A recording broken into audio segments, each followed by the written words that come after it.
Hi കുട്ടികളെ, നമ്മളിന്ന് പഠിക്കാൻ പോകുന്നത് ബേസിക് സയൻസിൻ്റെ തേർഡ് ചാപ്റ്ററായ വാട്ടർ ആൻഡ് ലൈഫിനെ കുറിച്ചാണ് പഠിക്കാൻ പോകുന്നത്. വാട്ടർ ആൻഡ് ലൈഫ് എന്ന് വെച്ചാൽ എന്തുവാ? നമ്മുടെ നിത്യജീവിതത്തിൽ ജലം ആവശ്യമാണല്ലേ? ആ ജലത്തെക്കുറിച്ചാണ് ജലത്തിൻ്റെ പ്രാധാന്യത്തെക്കുറിച്ചൊക്കെയാണ് നമ്മൾ പഠിക്കാൻ പോകുന്നത് ഈ ചാപ്റ്ററിൽ. പോകാം. അപ്പോൾ നിങ്ങൾ ചിത്രത്തിൽ നോക്കിയൊരു കുട്ടിയെയും ഒരു പുഴയെയും കണ്ടോ? അപ്പോൾ ആ കുട്ടി എന്താ പുഴയോട് ചോദിക്കുന്നത്? Where are you going so hardly? അല്ലേ, ഇത്ര വേഗത്തിൽ നീ എങ്ങോട്ടാണ് പോകുന്നത്? If I don't follow and enrich the land people will suffer. എന്താ പുഴ പറയുന്നത് മറുപടിയായിട്ട്? ഞാൻ ഒഴുകിയെത്തിയില്ലെങ്കിൽ ആളുകൾ വെള്ളം കിട്ടാതെ കഷ്ടപ്പെടും. അല്ലേ, പുഴ അങ്ങനെയാണ് പറയുന്നത്. നമുക്ക് നോക്കാം. What makes the river say this? എന്തായിരിക്കും പുഴ ഇങ്ങനെ പറയാൻ കാരണം? അല്ലേ, what do we use river water for? പുഴവെള്ളം നാം എന്തിനെല്ലാം ഉപയോഗിക്കുന്നുണ്ട്? Can river water be used directly for drinking and other domestic purposes analyse the illustration given below. അപ്പോൾ നമ്മളോട് ചോദിച്ചിരിക്കുക, കുടിക്കാനും മറ്റു വീട്ടാവശ്യങ്ങൾക്കും പുഴവെള്ളം നേരിട്ട് ഉപയോഗിക്കാമോ? പുഴവെള്ളം എന്തിനൊക്കെയാണ് നമ്മൾ ഉപയോഗിക്കുന്നത്? ഡ്രിങ്കിങ്ങിന് ഉപയോഗിക്കും അല്ലേ, പിന്നെ ബാത്തിങ് കുളിക്കാൻ വേണ്ടി ഉപയോഗിക്കും, പിന്നെ എന്തിനാണ് ഉപയോഗിക്കുന്നത്? ഇറിഗേഷൻ, നമ്മൾ ജലസേചനത്തിനായിട്ടല്ലേ, ജലസേചനത്തിന് ചെടികൾ നനയ്ക്കാനും തുണി അലക്കാനും ഒക്കെ നമ്മൾ ഉപയോഗിക്കുന്നുണ്ട്. പിന്നെ നമ്മൾ എന്തിനാണ് ഉപയോഗിക്കുന്നത്? ഹൈഡ്രോ ഇലക്ട്രിസിറ്റി എന്ന് വെച്ചാൽ നമുക്ക് വൈദ്യുതി ഉൽപ്പാദിപ്പിക്കുന്നത് ജലത്തിൽ നിന്നല്ല, അത് നിങ്ങൾ പഠിക്കും കേട്ടോ. അപ്പം വൈദ്യുതി ഉൽപ്പാദിപ്പിക്കാൻ വേണ്ടി നമ്മൾ എന്ത് ഉപയോഗിക്കുന്നു? വാട്ടർ ഉപയോഗിക്കുന്നുണ്ട്. പിന്നെ നമ്മളോട് ചോദിച്ചിരിക്കുന്നത് എന്താ? കുടിക്കാനും മറ്റ് വീട്ടാവശ്യങ്ങൾക്കൊക്കെ പുഴവെള്ളം നേരിട്ട് ഉപയോഗിക്കാമോ എന്നാണ് ചോദിച്ചിരിക്കുന്നത്. നമുക്കൊരു ചിത്രം തന്നിട്ടല്ലേ, ആ ചിത്രം നോക്കിക്കേ. Analyse the illustration given below. Purification stages of river water. നമ്മൾക്ക് ഇവിടെ തന്നിരിക്കുന്നത് എന്തുവാ? പുഴവെള്ളത്തിൻ്റെ ശുദ്ധീകരണ ഘട്ടങ്ങളാണ് തന്നിരിക്കുന്നത്. അപ്പോൾ നമുക്ക് പുഴവെള്ളം ഒരിക്കലും നേരിട്ട് നമുക്ക് കുടിക്കാൻ പറ്റത്തില്ല അല്ലേ. അതിനകത്ത് ഒരുപാട് നമ്മൾ പഠിച്ചില്ല നേരത്തെ കഴിഞ്ഞ പാഠത്തിൽ മൈക്രോ ഓർഗാനിസംസ്. ഒരുപാട് നമ്മുടെ കണ്ണുകൾ കൊണ്ട് കാണാൻ വയ്യാത്ത മൈക്രോ ഓർഗാനിസംസ് ഒക്കെ നമ്മുടെ പുഴവെള്ളത്തിലൊക്കെ അടങ്ങിയിട്ടുണ്ട്. അപ്പോൾ അതൊക്കെ നമ്മൾ ശുദ്ധീകരിച്ച് ഡിസിൻഫെക്റ്റ് ചെയ്ത് ഈ മൈക്രോ ഓർഗാനിസംസിനെയൊക്കെ നീക്കിയിട്ട് മാത്രം നമുക്ക് കുടിക്കാൻ സാധിക്കുള്ളൂ. അല്ലെങ്കിൽ നമുക്ക് എന്തുണ്ടാകും? അസുഖങ്ങളുണ്ടാകും അല്ലേ. അപ്പം നമുക്ക് പുഴവെള്ളത്തിൻ്റെ ശുദ്ധീകരണ ഘട്ടങ്ങളൊക്കെ നോക്കാം. ഏതൊക്കെയാണ്? Different stages of river water നോക്കാം. ഒന്നാമത്തെ എന്തുവാ? ഫിൽറ്റർ ഔട്ട് ലാർജ് ഡെബ്രിസ് എന്ന് വെച്ചാൽ എന്താ? വലിയ മാലിന്യങ്ങൾ അരിച്ചു മാറ്റുന്നു അല്ലേ. സെക്കൻഡ് സ്റ്റെപ്പ് എന്തുവാ? അലൗ വേസ്റ്റ് ടു സെറ്റിൽ എന്ന് വെച്ചാൽ എന്തുവാ? മാലിന്യങ്ങൾ ഈ അരിച്ച് മാറ്റി കഴിയുമ്പോൾ പിന്നെ നമ്മൾ വേറൊരു സ്റ്റേജിലേക്ക് പോകുക. ആ വെള്ളത്തിൽ എന്താ മാലിന്യങ്ങളുണ്ടെങ്കിൽ അത് എന്തുവാ? സെറ്റിലാകണം, അത് അടിയാൻ അനുവദിക്കുന്നു. അടുത്തെന്തുവാ? Strain through multi layered sieves. എന്ന് വെച്ചാൽ എന്തുവാ? പല തട്ടുള്ള അരിപ്പകൾ കൊണ്ട് അരിച്ചു മാറ്റുന്നു അല്ലേ. പിന്നെ ആ വെള്ളത്തെ വീണ്ടും പല തട്ടുള്ള അരിപ്പകൾ കൊണ്ട് വീണ്ടും അരിച്ചു മാറ്റുക. പിന്നെ ഫോർത്ത് സ്റ്റെപ്പ് എന്തുവാ? സ്റ്റേജ് എന്തുവാ? ഡിസിൻഫെക്റ്റ് എന്ന് വെച്ചാൽ എന്തുവാ? നമുക്ക് ഞാൻ പറഞ്ഞില്ലേ കുറച്ച് മുമ്പ്, നമ്മുടെ പുഴവെള്ളത്തിൽ ഒരുപാട് മൈക്രോ ഓർഗാനിസംസ് ഉണ്ട്. അപ്പോൾ ഈ രോഗാണുക്കളെയൊക്കെ നശിപ്പിക്കാൻ വേണ്ടി ഡിസിൻഫെക്റ്റ് ചെയ്യും. അടുത്ത step okay, distribution stages of fresh water. ഇനി നമ്മൾ ഇത് ശുദ്ധജലത്തിൻ്റെ വിതരണ ഘട്ടങ്ങളാണ് നമ്മളിനി പഠിക്കുന്നത്. അപ്പം നമ്മൾ ആദ്യമേ പഠിച്ച പുഴവെള്ളത്തിൻ്റെ ശുദ്ധീകരണ ഘട്ടങ്ങളാണ്. അത് ഫസ്റ്റ് സ്റ്റെപ്പിൽ എന്ന് പറഞ്ഞാൽ വലിയ മാലിന്യങ്ങളൊക്കെ അരിച്ചു മാറ്റും, പിന്നെ അത് അടിയാൻ അനുവദിക്കും, പിന്നെ എന്താ പല തട്ടുകളിലുള്ള അരിപ്പുകളുണ്ട് അരിച്ചു മാറ്റും, പിന്നെ അതിനകത്തുള്ള രോഗാണുക്കളെ നശിപ്പിക്കും. ഇത് നമുക്ക് ശുദ്ധജലം വിതരണം ചെയ്യും. അപ്പോൾ ഇത്രയും കഴിയുമ്പം ശുദ്ധജലമായി. ഇനി ഇത് വിതരണം ചെയ്യണം. അപ്പം ഫിഫ്ത്ത് സ്റ്റെപ്പ് എന്താ? ഇത് വലിയ ടാങ്കിലൊക്കെ സംഭരിക്കുന്നത്, സ്റ്റോറിങ് ടാങ്ക് അല്ലെ, വലിയ ടാങ്കിൽ സംഭരിക്കും. അടുത്ത ഡിസ്ട്രിബ്യൂട്ട് വാട്ടർ ടു ഹൗസസ്, എന്നിട്ട് ജലം വീടുകളിലേക്ക് എത്തിക്കുന്നു. അപ്പോൾ മനസ്സിലായില്ലേ, പുഴവെള്ളം നമുക്ക് നേരിട്ട് ഉപയോഗിക്കാൻ പറ്റുമോ? ഇല്ല. നമ്മൾ ശുദ്ധീകരിച്ചതിന് ശേഷം മാത്രമേ നമുക്കിത് ഉപയോഗിക്കാൻ സാധിക്കുകയുള്ളൂ അല്ലേ. അടുത്ത് നോക്കിയേ. The river water gets delivered to the houses after it is being purified. പുഴയിലെ വെള്ളം ശുദ്ധീകരിച്ചാണ് വീടുകളിലേക്ക് എത്തിക്കുന്നത്. Do you get the water regularly in the same way? നിങ്ങളുടെ വീട്ടിലും വെള്ളം എത്തുന്നത് ഇങ്ങനെയാണോ? അല്ലേ, ശരിയല്ലേ. What are the other sources of water you depend on? വീട്ടിലേക്ക് വെള്ളം കിട്ടുന്ന മറ്റെന്തെല്ലാം സ്രോതസ്സുകളുണ്ട്? എഴുതൂ എന്നാണ് നമ്മളോട് പറഞ്ഞിരിക്കുന്നത്. താഴെ നോക്കിക്കേ. വീട്ടിലേക്ക് വെള്ളം കിട്ടുന്ന എന്തെല്ലാം നിങ്ങൾക്കറിയാം? എന്തെല്ലാം സ്രോതസ്സുകളുണ്ട്? വെൽ അല്ലേ, കിണറിൽ കൂടെ നമുക്ക് കിണറിൽ വെള്ളം എടുക്കത്തില്ല. എല്ലാവരുടെയും വീടുകളിൽ കിണറുണ്ടായിരിക്കും അല്ലേ. കിണറില്ലാത്ത വീടുകളുണ്ടോ? വളരെ ചുരുക്കം പേർക്ക് കിണറില്ലാത്ത വീടുകളുണ്ടാവുള്ളൂ. അപ്പം കിണർ വെള്ളം നമ്മൾ കുടിക്കുന്നു. പിന്നെ ഏതാ? ബോർവെൽ. ചിലരുടെ വീട്ടിൽ കുഴൽക്കിണറുണ്ടാവും. ബോർവെൽ എന്ന് വെച്ചാൽ കുഴൽക്കിണർ. പിന്നെ എന്തുവാ? പോണ്ട് അല്ലേ, പോണ്ടിൽ നിന്ന് നമുക്ക് വെള്ളം കിട്ടും. അപ്പോൾ ഏതൊക്കെ സ്രോതസ്സുകളിൽ കൂടെ നമുക്ക് വെള്ളം കിട്ടും? വെൽ, പോണ്ട്, ബോർവെൽ, പിന്നെ ലേക്ക് അല്ലേ, ലേക്ക് തടാകങ്ങളിൽ നമുക്ക് കിട്ടും. ലേക്ക് നമുക്ക് എടുക്കാം. ലേക്ക് എന്ന് വെച്ചാൽ തടാകങ്ങൾ. ഇതൊക്കെയാണ് ഈ സ്രോതസ്സുകളുടെ എല്ലാം നമുക്ക് വെള്ളം കിട്ടും. അത് നോക്കിയേ, how many litres of water do you need in A day? ഒരു ദിവസം നിങ്ങൾക്ക് എത്ര ലിറ്റർ വെള്ളം വേണ്ടി വരും? Take a look at the table showing the approximate amount of water used by one person for various purposes. വിവിധ ആവശ്യങ്ങൾക്കായി ഒരാൾ ഉപയോഗിച്ച വെള്ളത്തിൻ്റെ ഏകദേശ അളവ് പാകപ്പെടുത്തിയിരിക്കുന്നു. നോക്കൂ, നമുക്ക് താഴെ ഒരു ടേബിൾ വന്നിട്ടുണ്ട്. അപ്പം അത് approximate daily use of water, അതായത് ജലത്തിൻ്റെ ഏകദേശ പ്രതിദിന ഉപയോഗത്തെക്കുറിച്ചാണ്, ഉപയോഗത്തിൻ്റെ അളവാണ് നമ്മളോട് ആ ടേബിളിൽ പറഞ്ഞിരിക്കുന്നത്. നമുക്ക് നോക്കാം. യൂസ് ഓഫ് വാട്ടർ, ഒന്നാമത്തെ ആവശ്യം ടു ഡ്രിങ്ക്, കുടിക്കാൻ വേണ്ടി. ഇപ്പുറത്ത് ക്വാണ്ടിറ്റി പറഞ്ഞിട്ടുണ്ട്, അളവ് എത്ര ലിറ്ററിലാണ് പറഞ്ഞിരിക്കുന്നത്. എത്രയാ? 2.5 ലിറ്റർ ടു 3.5 ലിറ്റർ വരെ ടു ഡ്രിങ്ക് ചെയ്യാൻ ഉപയോഗിക്കുന്നു അല്ലേ, കുടിക്കാൻ ഉപയോഗിക്കുന്നു. പിന്നെ എന്തുവാ? ടു കുക്ക് ഫുഡ്, ഭക്ഷണം പാകം ചെയ്യാനോ 3.0, അത് 3 ലിറ്റർ ടു 4 ലിറ്റർ വരെ ഉപയോഗിക്കുന്നുണ്ട്. പിന്നെ ടു വാഷ് വെസൽസ്, പാത്രങ്ങളും അല്ലേ, പാത്രങ്ങൾ കഴുകാൻ എത്ര ലിറ്ററാ? 6 ലിറ്റർ ടു 8 ലിറ്റർ വരെ നമ്മൾ ഒരു ദിവസം വെള്ളം ഉപയോഗിക്കുന്നുണ്ട്. പിന്നെന്തുവാ? To bath and to wash clothes, കുളിക്കാനും വസ്ത്രങ്ങൾ കഴുകാനും നമ്മൾ ഏകദേശം 30 ലിറ്ററോളം വെള്ളം ഉപയോഗിക്കുന്നുണ്ടെന്നാണ് കണക്ക്. പിന്നെന്തുവാ? ശുചീകരണം അല്ലേ, ഫോർ സാനിറ്റേഷൻ, ശുചീകരണത്തിനോ 50 ലിറ്ററാണ് ഉപയോഗിക്കുന്നതായിട്ടാണ് പറയുന്നത്. പിന്നെ ഫോർ അതർ പർപ്പസസ്, മറ്റാവശ്യങ്ങൾക്ക് ഏകദേശം 30 ലിറ്റർ ഉപയോഗിക്കുന്നുണ്ട് അല്ലേ. അപ്പോൾ ടോട്ടൽ എത്ര ലിറ്ററുകൾ ഉപയോഗിക്കുന്നുണ്ട്? 121.5 litre to 125.5 litre, 121 litre to 121.5 litre to 125.5 litre വരെ വെള്ളം എന്താണ്? ഡെയിലി യൂസ് അല്ലേ, ദിവസം ഏകദേശം പ്രതിദിന ഉപയോഗത്തിനായി നമ്മൾ ജലം ഉപയോഗിക്കുന്നുണ്ട് എന്നാണ് പറയുന്നത്. ഓക്കെ ആയില്ലേ? നിങ്ങളൊന്ന് മനസ്സിലാക്കി വെച്ചാൽ മതി കേട്ടോ. Compare your daily use with the usage in the given table. ഇവിടെ പറഞ്ഞിരിക്കുന്നത്, അതായത് നൽകിയ പട്ടിക, നമുക്ക് മുകളിലൊരു പട്ടിക നൽകിയല്ലോ, ആ പട്ടികയിലെ ഉപയോഗവുമായി നിങ്ങളുടെ ഒരു ദിവസത്തെ ഉപയോഗം താരതമ്യം ചെയ്ത് നോക്കാനാണ് പറയുന്നത്. നമ്മളെല്ലാവരും നമ്മുടെ ഉപയോഗിക്കുന്നത് നോക്കിയാൽ മതി ഏകദേശം എത്രയാണെന്ന്. പിന്നെ നോക്കിയേ, we have seen the daily use of water having B, അങ്ങനെ ഓരോ ദിവസവും എത്രമാത്രം വെള്ളം ആവശ്യമുണ്ടെന്ന് കണ്ടല്ലോ അല്ലേ. We can control and limit the use of certain things but not the drinking water. ചില ഉപയോഗങ്ങൾ നമുക്ക് നിയന്ത്രിക്കാനാവും, എന്നാൽ വെള്ളം കുടിക്കാതെ നമുക്ക് ജീവിക്കാൻ പറ്റുമോ? ഇല്ല. ചില ഉപയോഗങ്ങളൊക്കെ നമുക്ക് വെള്ളം കുറച്ച് ഉപയോഗിച്ച് നമുക്ക് സ്വയം തന്നെ നിയന്ത്രിക്കാൻ പറ്റും. പക്ഷെ നമുക്ക് വെള്ളം കുടിക്കാതെ ഒരിക്കലും ജീവിക്കാനാവില്ല അല്ലേ. ഓക്കെ, അടുത്ത് നോക്കിക്കേ. Increasing demand and decreasing availability എന്ന് വെച്ചാൽ എന്തുവാ? കൂടുന്ന ആവശ്യവും കുറയുന്ന ലഭ്യതയും അല്ലേ.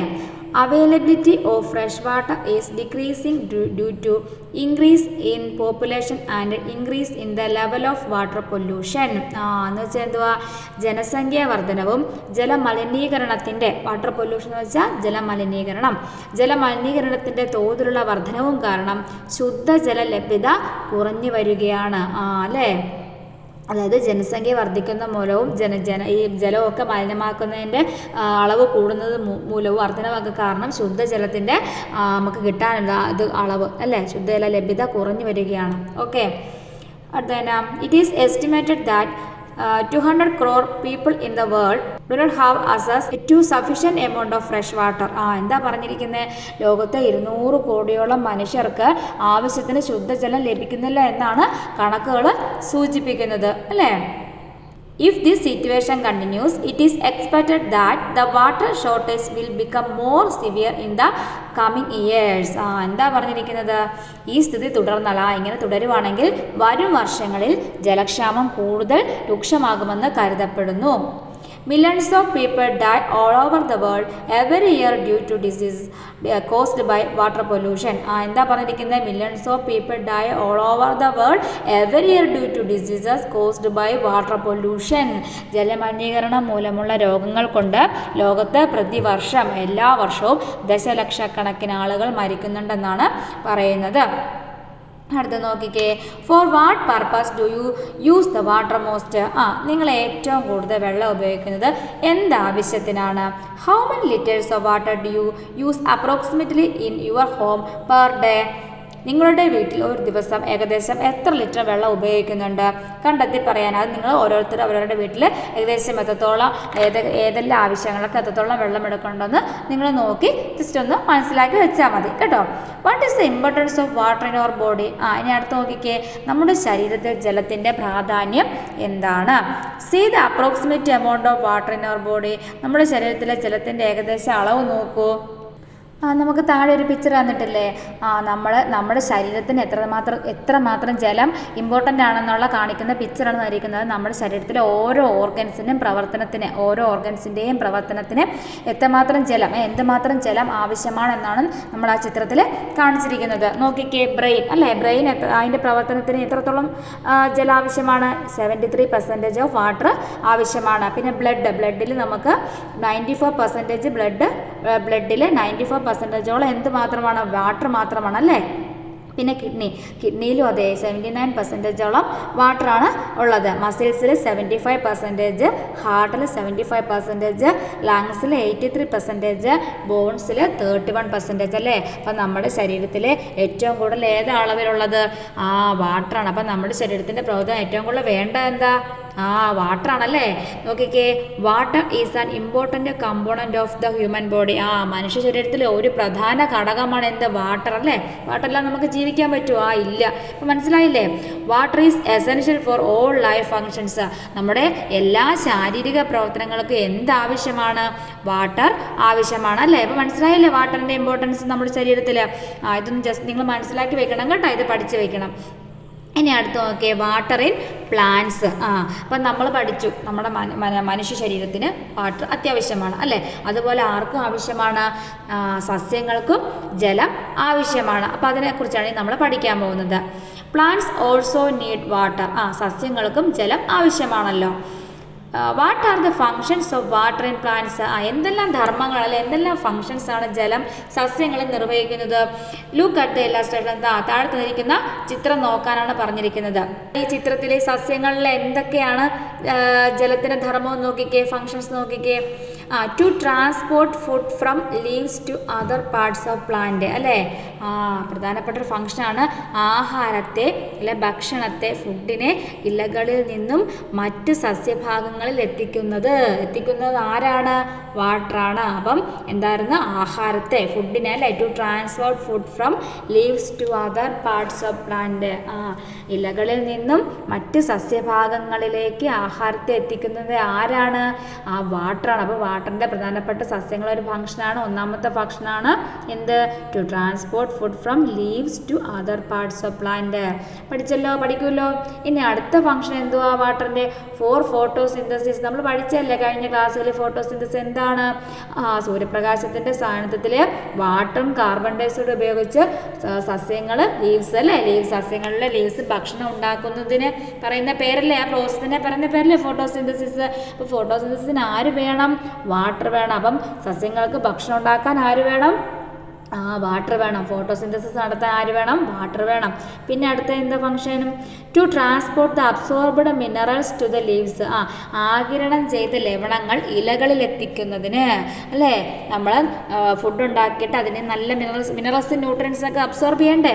അബ്സോർബ് ചെയ്ത ലവണങ്ങൾ എന്ത് ചെയ്യും? ഇലകളിൽ എത്തിക്കാൻ ആര് വേണം? വാട്ടർ വേണം അല്ലേ. അപ്പോൾ ആഹാരത്തെ ഇലകളിൽ നിന്നും സസ്യഭാഗങ്ങളിൽ എത്തിക്കാൻ വാട്ടർ വേണം. പിന്നെ എന്ത്? ലവണം ആഗിരണം ചെയ്ത അല്ലെങ്കിൽ എന്ത് അബ്സോർബ് ചെയ്ത മിനറൽസിനെ ലീവ്സിലെത്തിക്കാൻ, ഇലകളിലെത്തിക്കാൻ ആര് വേണം? വാട്ടർ വേണം. പിന്നെ എന്തിനു വേണം water? To maintain the structure of the plant body. സസ്യശരീരത്തിൻ്റെ ഘടന അല്ലേ, സ്ട്രക്ചർ. നമുക്കൊക്കെ ഒരു സ്ട്രക്ചർ ഇല്ലേ, ഒരു സസ്യത്തിനുള്ള സ്ട്രക്ചർ ഇല്ല അതിൻ്റെതായ. ആ സ്ട്രക്ചർ നിലനിർത്താൻ ആര് വേണം? വാട്ടർ വേണം. ചുരുക്കി പറഞ്ഞ എന്താ നമ്മൾ പറയേണ്ട വാട്ടറിനെ കുറിച്ച്? All living beings need water for life functions. എല്ലാ ജീവികൾക്കും ജീവൽ പ്രവർത്തനങ്ങൾക്ക് എന്താവശ്യമാണ്? ജലം അല്ലെങ്കിൽ വാട്ടർ ആവശ്യമാണ്. മനസ്സിലായോ മക്കളെ? അപ്പം മനുഷ്യനും വേണം, സസ്യങ്ങൾക്കും വേണം അല്ലേ വാട്ടർ. വാട്ടറില്ലാതെ നമുക്ക് ജീവിക്കാൻ പറ്റത്തില്ല അല്ലേ. ഓക്കെ ആയല്ലോ, മനസ്സിലായോ മക്കളെ? ഓക്കെ, അടുത്ത് നോക്കാം. അടുത്ത് നോക്കിക്കേ, കളർ ആൻഡ് ഷേപ്പ് അല്ലേ. ഒരു കുട്ടി കയ്യിലൊരു ഗ്ലാസ്സിൽ വെള്ളം പിടിച്ചിട്ടുണ്ട്. അപ്പോൾ അതിനകത്ത് നോക്കിക്കേ, ആ കുട്ടി എന്നിട്ട് പറയുവാണ്, it does not have a colour or odour അല്ലേ. അപ്പോൾ വെള്ളത്തിലേക്ക് നോക്കിയാൽ കുട്ടി എന്താ പറയുന്നത്? ഈ നിറവും മണവുമില്ല, ഈ വെള്ളത്തിന് നിറവും മണവുമില്ല. So it must be pure water. അതുകൊണ്ട് ഇത് എന്തായിരിക്കും? ശുദ്ധജലമായിരിക്കും. Did you notice the child's opinion? കുട്ടിയുടെ അഭിപ്രായം ശ്രദ്ധിച്ചോ? Do you agree with this statement? നിങ്ങൾ ഈ അഭിപ്രായത്തോട് യോജിക്കുന്നുണ്ടോ മക്കളെ? ഇല്ല, പറ്റത്തില്ല അല്ലേ. നമുക്കറിയാം വെള്ളത്തിൽ ഒരുപാട് മൈക്രോ ഓർഗാനിസംസ് ഉണ്ട്, നമുക്ക് അസുഖങ്ങൾ ഉണ്ടാക്കുന്ന ഒരുപാട് മൈക്രോ ഓർഗാനിസംസ് വെള്ളത്തിലുണ്ടെന്ന് നമുക്കറിയാം. അപ്പം നമുക്ക് കളറും മണവും ഇല്ലെന്നോർത്ത് ശുദ്ധജലമാണെന്ന് പ്യുവർ വാട്ടർ ആണെന്ന് പറയാൻ പറ്റുമോ? ഇല്ല അല്ലേ, പറയാൻ പറ്റത്തില്ല. Some information from water quality testing report is given below. എന്താ പറഞ്ഞിരിക്കുന്നത്? ജലപരിശോധനാ റിപ്പോർട്ടിലെ ചില വിവരങ്ങളാണ് താഴെ നൽകിയിരിക്കുന്നത് പറഞ്ഞത്. അപ്പം നമുക്കറിയാം കളറും നമ്മൾ പഠിച്ചു, കളറും അതുപോലെ തന്നെ സ്മെല്ലും ഇല്ലെങ്കിലും അത് പ്യുവർ വാട്ടർ ആയിരിക്കത്തില്ല. അപ്പോൾ പ്യുവർ വാട്ടർ ആണോന്നെങ്കിൽ എന്താ ചെയ്യേണ്ടത്? നമ്മൾ ഈ സാമ്പിൾ, നമ്മൾ എടുത്തിരിക്കുന്ന സാമ്പിൾ വെള്ളം നമ്മൾ ഏതെങ്കിലും ക്വാളിറ്റി പരിശോധനയ്ക്ക് അയക്കണം, ലാബിലേക്ക് അയച്ചിട്ട് നമുക്ക് ആ റിസൾട്ട് കിട്ടുമ്പോൾ അതിനകത്ത് മൈക്രോ ഓർഗാനിസംസ് ഇല്ല എന്ന് ഉറപ്പുണ്ടെങ്കിൽ മാത്രമേ ആ വെള്ളം എന്താവുള്ളൂ? പ്യുവർ വാട്ടർ ആവുള്ളൂ അല്ലേ. പക്ഷേ കളറോ ഓർഡറോ ഇല്ലെന്നോർത്ത് പ്യുവർ വാട്ടർ ആവുമോ? ഇല്ല. അതാണ് നമുക്ക് താഴെ ഒരു ചാർട്ടിൽ തന്നിരിക്കുന്നത്. ഏതോ ഒരു പ്രദേശത്തെ വെള്ളം ലാബിലേക്ക് അയച്ച് കിട്ടിയ ക്വാളിറ്റി ടെസ്റ്റിംഗ് റിപ്പോർട്ടാണ് നമുക്ക് താഴെ തന്നിരിക്കുന്നത്. Tested factor colour. അപ്പം ആ വെള്ളത്തിൻ്റെ ടെസ്റ്റഡ് ഫാക്ടർ കളർ തന്നിട്ടുണ്ട്. പരിശോധിച്ച ഘടകം നിറം എന്താ? ഇല്ല. സാന്നിധ്യം പ്രസൻസ് എന്ന് പറഞ്ഞാൽ ഇല്ല. പിന്നെന്താ? ഓർഡർ നോ, ഇല്ല. പക്ഷേ ബാക്ടീരിയയോ എസ് കാണിക്കുന്നുണ്ട്. അപ്പോൾ എന്താ? അങ്ങനെ ആകുമ്പോൾ അത് പ്യുവർ വാട്ടർ ആയിരിക്കുമോ ആ ജലം? ഇല്ല അല്ലേ, പ്യുവർ വാട്ടർ ആയിരിക്കത്തില്ല.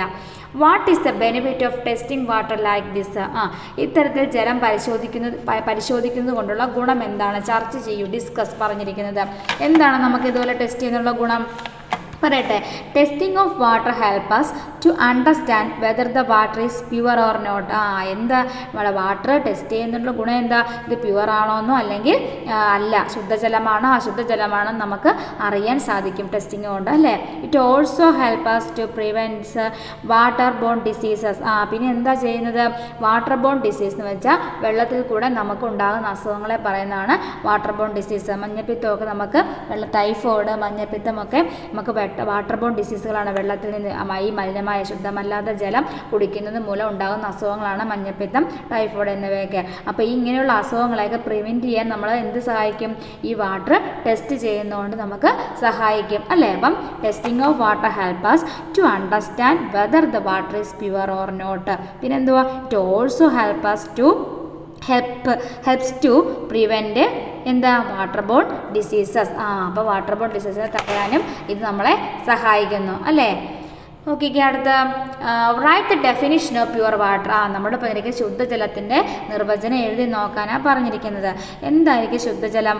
പ്യുവർ വാട്ടർ എന്ന് വെച്ചാൽ പ്യുവർ വാട്ടർ എന്ന് വെച്ചാൽ pure water means it will be colourless, odourless and absence of micro organisms.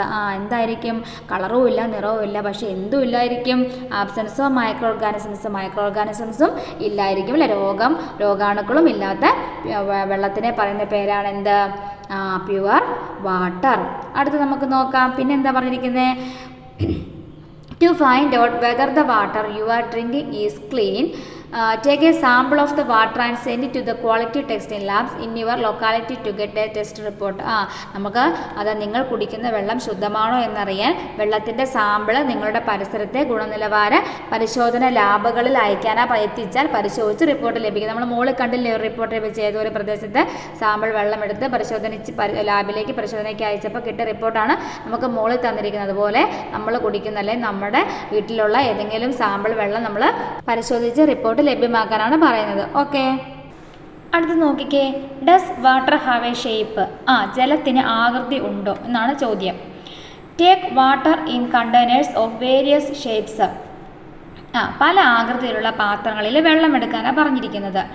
Is there a relationship between the shape of water and the shape of the container? ജലത്തിൻ്റെ ആകൃതിയും പാത്രത്തിൻ്റെ ആകൃതിയും തമ്മിൽ എന്തെങ്കിലും ബന്ധമുണ്ടോ എന്ന് ചോദിച്ചിരിക്കുന്നത്. Observe the shape of the water in each container and draw it in your science diary.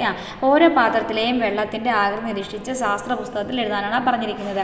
അത് നോക്കിക്കേ, നമുക്ക് ഒരു ഗ്ലാസ് ചിത്രത്തിലേക്ക് നോക്കിക്കേ. ഒരു ഗ്ലാസ് ഉണ്ട്, വേറൊരു ഷേപ്പിലുള്ള പാത്രങ്ങൾ, കുപ്പിയുണ്ട് അല്ലേ.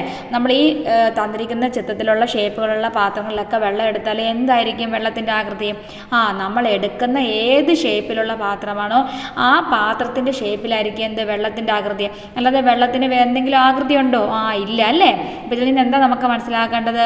ജലത്തിന് ആകൃതിയില്ല. അത് ഏത് പാത്രത്തിൽ ഉൾക്കൊള്ളുന്നു അല്ലേ. കണ്ടെയ്നർ ആണെങ്കിൽ കണ്ടെയ്നർ, ഗ്ലാസ് ആണെങ്കിൽ ഗ്ലാസ്, കുപ്പിയാണെങ്കിൽ കുപ്പി, ഏത് പാത്രത്തിൽ ആണോ അതിനെ ഒഴിക്കുന്നത് ആ പാത്രത്തിൻ്റെ ഷേപ്പാണ് അതിന് വരുന്നത് അല്ലേ. അടുത്ത് നോക്കിക്കേ, സിങ്ക് ഓർ ഫ്ലോട്ട്, മുങ്ങുന്നവയും മുങ്ങാത്തവയും. അതായത് നമ്മൾ വെള്ളത്തിനടിയിലേക്ക് മുങ്ങിപ്പോകുന്നതും പിന്നെ വെള്ളത്തിന് മുകളിലേക്ക് പൊങ്ങിക്കിടക്കുന്നവയും. ഇതിനെക്കുറിച്ചാണ് നമ്മളിനി പറയുന്നത്. ചിത്രത്തിലേക്ക് നോക്കിക്കേ. Did you see the paper boat floating in the water? വെള്ളത്തിൽ പൊങ്ങിക്കിടക്കുന്ന കടലാസ് തോണി കണ്ടല്ലോ. പേപ്പർ ബോട്ട് എന്ന് വെച്ചാൽ കടലാസ് തോണി കണ്ടല്ലോ. Which of the following objects will float in water? താഴെ നൽകിയ വസ്തുക്കൾ ഏതെല്ലാമാണ് വെള്ളത്തിൽ പൊങ്ങിക്കിടക്കുക? നമ്മളോട് എഴുതാനാണ് പറഞ്ഞിരിക്കുന്നത്. നോക്കിക്കേ. Check whether the guesses are correct and mark your findings in the table. നമുക്ക് താഴെ ഒരു ടേബിൾ തന്നിട്ടുണ്ടല്ലേ, ഒബ്ജക്ട്സ് അല്ലേ, വസ്തുക്കൾ, പിന്നെ ഗസ് നമ്മുടെ ഊഹം, അത് നമ്മൾ അത് നമുക്ക് ഊഹമുണ്ട്, ഒരു സംഭവത്തെക്കുറിച്ച് ഊഹമുണ്ട്, പിന്നെ നമ്മുടെ കണ്ടെത്തലുകൾ ഫൈൻഡിങ്, ഇതെല്ലാം ചെയ്യാനാണ് പറഞ്ഞിരിക്കുന്നത്. നോക്കിയാൽ നമ്മളുടെ ടേബിൾ നോക്കിക്കേ. ഒബ്ജക്ട്സ് താഴെ നമുക്കത് സ്റ്റോൺ. അപ്പം നമ്മൾ എന്തുവാ വെള്ളത്തിൽ പൊങ്ങിക്കിടക്കോ ഇല്ലേ എന്നാണ് നമ്മൾ ഊഹിക്കേണ്ടത്. അപ്പം ഊഹം നിങ്ങളുടെ ഇഷ്ടമുള്ള ഊഹം എഴുതുക. പിന്നെ നമ്മൾ പരീക്ഷിച്ച് നോക്കിയിട്ട് അതിൻ്റെ യഥാർത്ഥ കണ്ടെത്തൽ ഫൈൻഡിങ്സ് നമ്മൾ ഇപ്പുറത്ത് കൊടുക്കുക. ടീച്ചർ ഫൈൻഡിങ്സ് പറയാം. സ്റ്റോൺ എന്താ? പൊങ്ങിക്കിടക്കുമോ? സ്റ്റോൺ പൊങ്ങിക്കിടക്കത്തില്ല അല്ലേ. സിങ്ക് താന്നു പോകും. അപ്പോൾ എന്താ? സ്റ്റോൺ സിങ്കാണ്, താന്നു പോകും അല്ലേ. പിന്നെന്തുവാ? ബലൂൺ എന്തുവാ? പൊങ്ങിക്കിടക്കും, വെള്ളത്തിൽ ഫ്ലോട്ട് ചെയ്ത് കിടക്കും, പൊങ്ങിക്കിടക്കും. പിന്നെന്തുവായിരുന്ന? കോയിൻ എന്തുവാ? സിങ്ക് ചെയ്യും അല്ലേ, വെള്ളത്തിൽ അടിയിലേക്ക് താന്നു പോകും. വുഡ് പീസ് വെള്ളത്തിൽ പൊങ്ങിക്കിടക്കുന്നു. ക്യാഫർ എന്ന് വെച്ചാൽ കർപ്പൂരം എന്ത് ചെയ്യുന്നത്? വെള്ളത്തിൽ പൊങ്ങിക്കിടക്കും. പിന്നെ പ്ലാസ്റ്റിക് വെള്ളത്തിൽ എന്ത് ചെയ്യണേ? പൊങ്ങിക്കിടക്കുന്നു അല്ലേ. അയണ്ണയിൽ വെള്ളത്തിൽ സിങ്കായി പോകുന്നു അല്ലേ, വെള്ളത്തിൽ അടിയിലേക്ക് താഴ്ന്നു പോകുന്നു. ലീഫ് വെള്ളത്തിൽ പൊങ്ങിക്കിടക്കുന്നു. വാക്സ് വെള്ളത്തിൽ പൊങ്ങിക്കിടക്കും. ഐസും വെള്ളത്തിൽ പൊങ്ങിക്കിടക്കും. We often utilize the ability of objects to float in water. Don't we? എന്ന് വെച്ചാൽ എന്തുവാ? വെള്ളത്തിൽ പൊങ്ങിക്കിടക്കാനുള്ള വസ്തുക്കളുടെ കഴിവ് നമ്മുടെ വിവിധ ആവശ്യങ്ങൾക്കായി പ്രയോജനപ്പെടുത്താറുണ്ടല്ലോ അല്ലേ. അത്തരം അതായത് write some examples for such situations. ഏതൊക്കെ എക്സാമ്പിൾസ് ഇങ്ങനെയുള്ള സിറ്റുവേഷൻസിന് പൊങ്ങിക്കിടക്കുന്ന ഇതിനുള്ള എക്സാമ്പിൾ ഏതൊക്കെയാണ്? റാഫ്റ്റിങ്. ലോറ നമുക്ക് തന്നിട്ടുണ്ട് റാഫ്റ്റിംഗ് എന്ന് വെച്ചാൽ എന്തോ ചങ്ങാടത്തിലെ യാത്ര. നമ്മൾ പണ്ട് കണ്ടിട്ടില്ലേ, വാഴപ്പണ്ടിയൊക്കെ കെട്ടി നമ്മൾ ചങ്ങാടം ഉണ്ടാക്കി വെള്ളത്തിന് മുകളിലൂടെ പോകുന്നത്.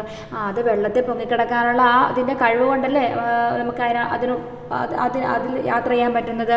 പിന്നെന്തുവാ? ബോട്ടിങ് അത് തന്നെയല്ലേ. ബോട്ടിനും വെള്ളത്തിൽ പൊങ്ങിക്കിടക്കാനുള്ള ആ പ്രത്യേകത കൊണ്ടാണ് നമുക്ക് യാത്ര ചെയ്യാൻ പറ്റുന്നത്. ഓക്കെ, ഇനി നമുക്ക് പഠിക്കാനുള്ള സോലുബിൾ ആൻഡ് ഇൻസോലുബിൾ. അത് ടീച്ചർ അടുത്ത ക്ലാസ്സിൽ പഠിപ്പിക്കാം കേട്ടോ. Okay, thank you.